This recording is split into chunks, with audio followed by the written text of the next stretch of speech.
నమస్తే. నమస్తే. మంచిగా ఉన్నావా? మంచిగా. ఒకటి సలవాటా మంద అవుతావా?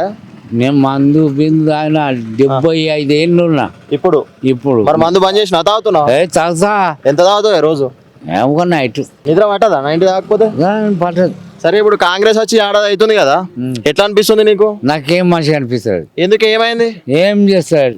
రైతు బంధు లేదు, బీజ్ బంధు లేదు. కొన మా జీతాలు కూడా తింటారు. ఏది ఎవరి జీతాలు? మాయి ముసలి జీతాలా జీవితాలా? ఆ జీవితాలు కూడా తీస్తాడు. ఇక రైతు బంధు లేకపోతే ఇంకేమున్నది. ఇక మాకు వచ్చు ఇంత జీతాలు వచ్చు 2000 అవి కూడా బంద్ చేశాడంటే. జీతాలు అంటే పెన్షన్లు అంటున్నావా? పెన్షన్లు మావి అర్థం కాకపోయినా అవి కూడా వస్తలేవంటావు? అవి కూడా ఇక ఏమో ఇప్పుడైతే ఇస్తుండ్రు.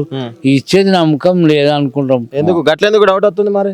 2000 కాబట్టి 2000 ఇస్తున్నాడు, 4000 కావాలి నీకు కావాలి అన్నాడు కదా.